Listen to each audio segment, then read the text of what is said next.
Alright, so here I am setting these exterior doors.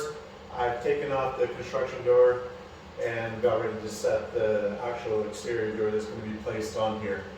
So what we've got going on is the door company has made them with radius corners, and we're actually going to have square corner hinges put on. It's just a design that the homeowners have picked, and we'll be putting these square corners on. So what I've had to do, and I've already done the bottom two, is install this on here, kind of mark out with my utility knife, and then I just cut out the corner.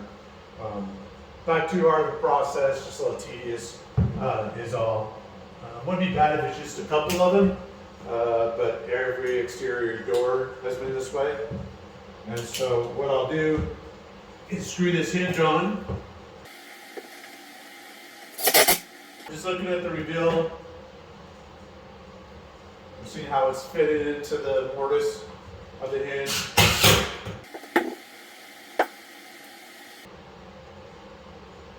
These lines that I'm making right now with the utility knife are just more of guidelines. I'm trying to keep as close to the hinge as I can.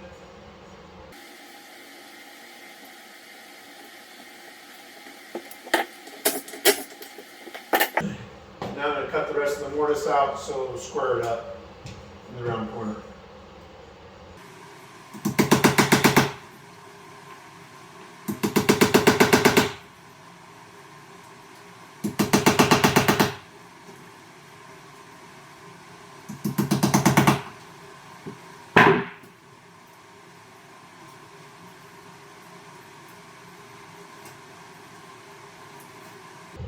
Okay, 3 down, 1 to go.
Okay, so I rubbed that off of this door for the hinge, so I'm going to put this back on now so I can get this installed.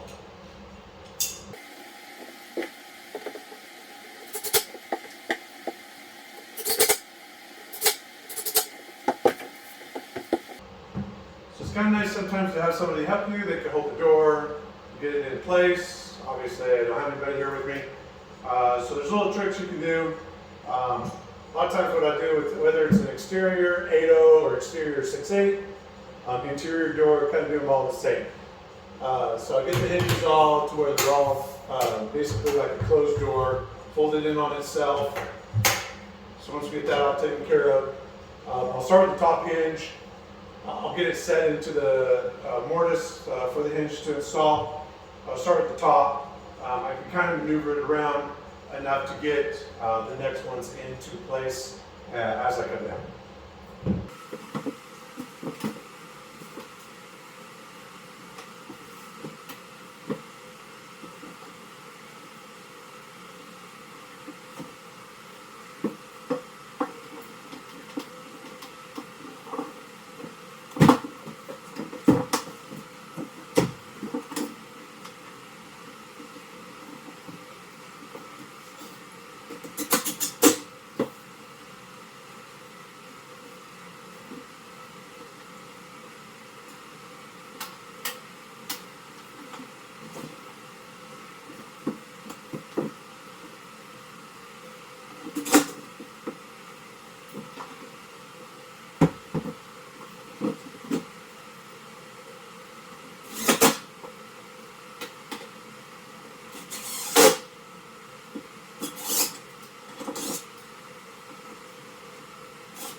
so I got that installed there.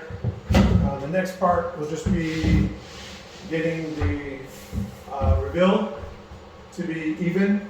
I like to go about 1/8 of an inch on there, and if there's any adjustments in there, I can sometimes go there. So what I'm going to do now is go make myself some wedges, like I talked about on the previous video, one before, and so I can do some adjustments as I need. I might have to come in and clear out some of the sheetrock so I can get it to go back that way.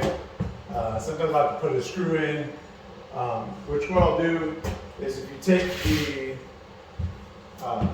weather strip back a little bit, right along here, I can get some screws behind it. So it kind of covers up the head of the screw, so you don't see it as much. The painters will come and fill it sometimes with some caulking and cover that up. But I'll get a screw right there, cover that in. I can suck that over some more and get this lifted up. A lot of times when you set these exteriors, I didn't install them originally. So during framing stage, once they get the siding on, well, before they put the siding on, but once they've got like the walls sheeted and wrapped, then they'll usually install the exterior doors. So where the back set goes, I just check through and see where it's going to latch. So on this door, it actually, the hinge side should be lifted up a little bit more. Looks like it's a little bit lower or a little bit higher on the strike side. Probably about a good 1/8 of an inch, maybe a little bit more. I won't be able to have those adjustments. It's already sealed in, basically locked in with the siding on the outside. So what I'll need to do with this is kind of play with it by, I can bring the bottom over and that'll kick that top up, and maybe I can get this to go over there a little bit. If it gets too tight, I can take and push that head, the headpiece up a little bit farther, and whether I nail it in with a 15 gauge or I'll put some screws in sometimes and keep it up there that way. Once I get that all dialed in, everything looks good, then I'll start putting the casing on. So I'm going to stop this and we'll continue it from there. Okay, so now I'm ready to get the door cased out. So I'm going to set this door and make some adjustments so we can keep the reveal at 1/8 of an inch. We want this reveal between the door and the jamb to be about 1/8 of an inch. So looking at it right here, we are pretty good at the bottom. We're a little bit wider in the middle, and it's kind of tight at the top. So what I'd like to do is take a screw and try to see if I could sink that over a little bit to the left, at the top part. It'll take that up, raise this up. Looking at through the back set, we've got a little bit more up that we need to get. We're not going to be able to get it all.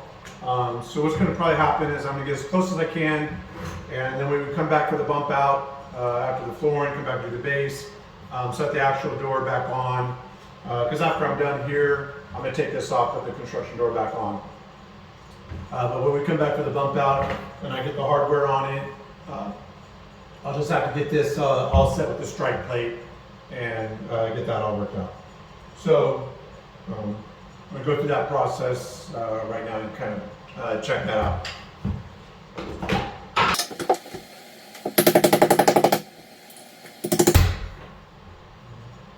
When I set these exterior doors, I usually like to put some screws back where the weather strip is. You can hide the screw head with the weather strip.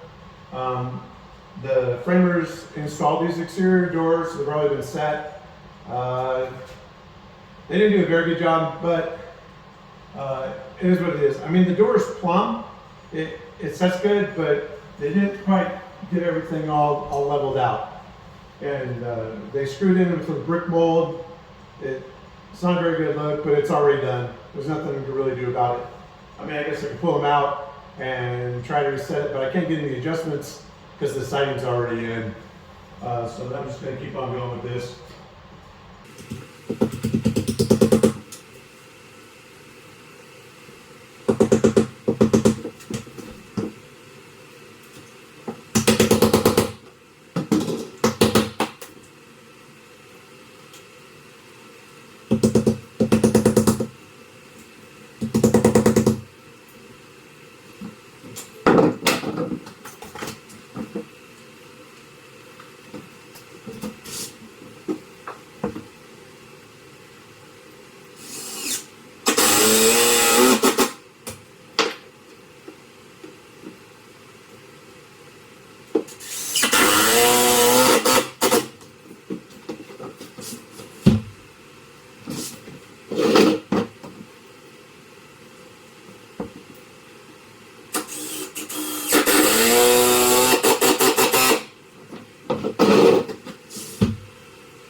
Okay, so we got the reveal bit on the door. Now I'm gonna go ahead and get the casing going. I have my little cheater block, piece of 1/4 inch. I like to get my casing done with a 1/4 inch reveal around it. The fire door, because they've got the spring-loaded hinges, so when you come in, the door shuts behind you. It's a code. Keep the door closed from the garage. And but everywhere, that's like 3/8 that you usually want to do, 3/8 reveal. But around the other doors, everywhere else will be a 1/4 inch. And so I'm going to work on getting this casing done and put on there. I'll show you what I do with my pencil.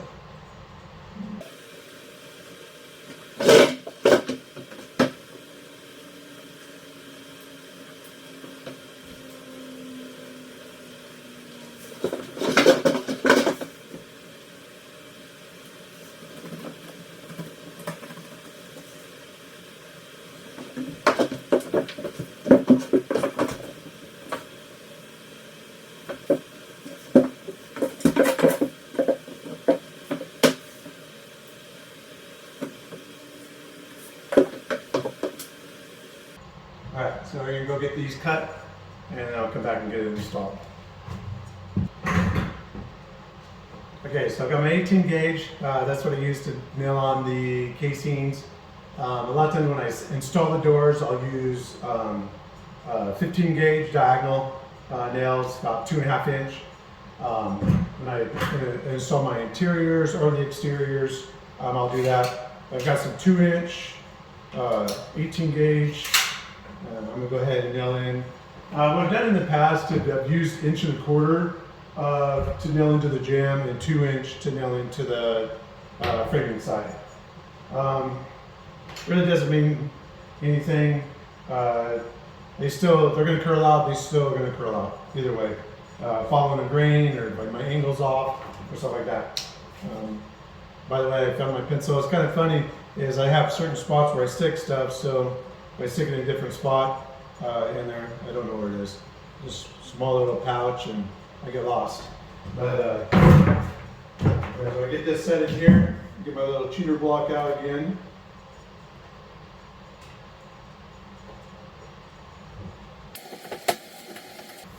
Lots of times you want to clean up any of the excess sheetrock, not sheetrock, but the mud from when they tape and texture the walls and stuff. Sending the excess off just so it doesn't push the casing out.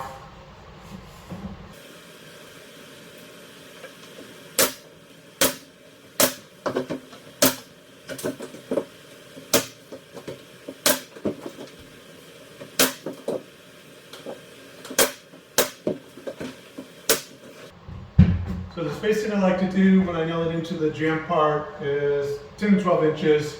I won't go as close when I nail into the framing side. Obviously, since I kept it with the door closed, I want to just double check to make sure I didn't have any that curled out on me. I didn't get any shiners.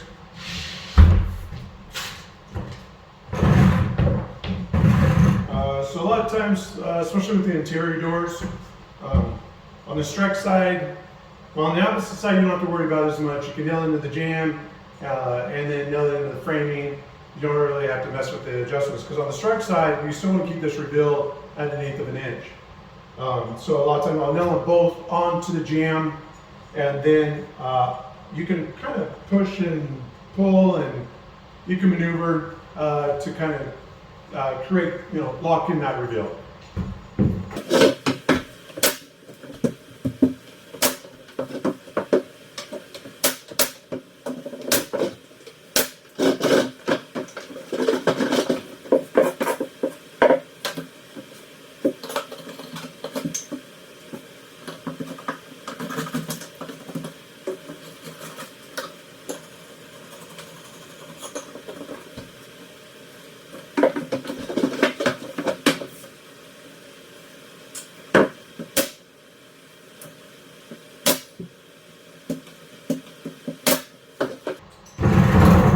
Nice thing is if you cut your block at a good measurement, they'll be pretty much the same thickness as the casing. These come with like a little plastic piece that's supposed to protect it and actually it helps with like getting it set right back. It doesn't leave any marks on there. I lost mine a long time ago. So a lot of times you can rest that block on the edge of the casing, and it's a good spot to shoot.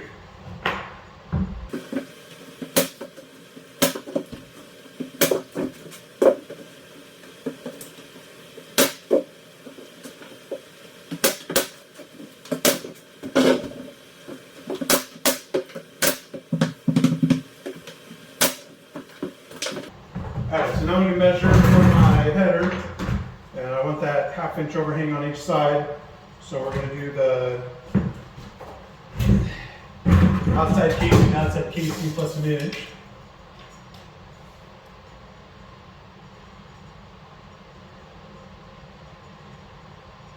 We got 44.5. It's a little bit over 44.5. So I just go 44.5 strong. You know, between 1/2 and 9/16. Just add a little bit of extra. But it doesn't matter. I mean, 1/2 inch, no one's going to be able to tell like a 30-second off. Just something I like to do.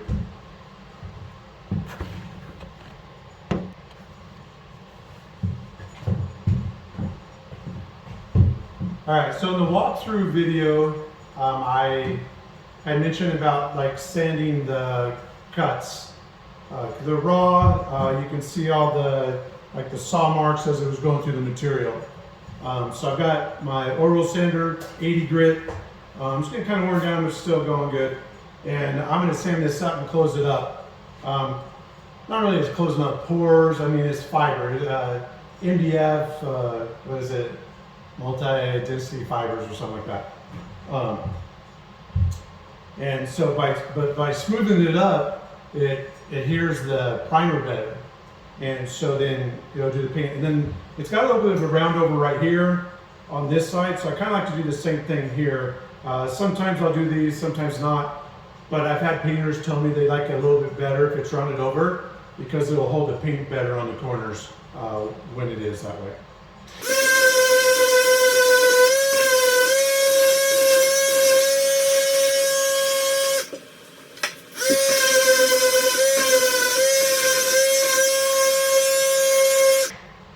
Not very much, doesn't have to be a very big round over. I used to take a router and get it adjusted with the round over. Try not to do that with your tools, it may not last very long. But I used to take a router, round it over, go real quick, but this works just as good. So I'm going to grab the 15 gauge, because with this being 1 inch thick, the 2-inch brads, they kind of work, but by the time you figure your 1/2 inch sheetrock, the inch material, 1.5 inches, you only have the 1/2 inch that you're going to go into a stud. And so I like using the 2.5, and it sinks a little bit farther, I think too. So it's kind of nice.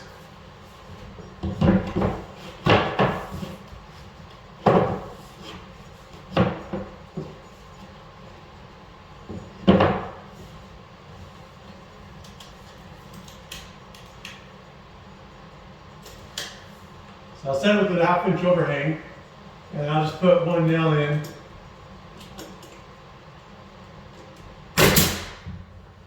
I'll double check the other side here. If I have to adjust it or whatever, I can kind of still tap it over with 1 nail and get some movement out of it. Cheat it back just a little bit.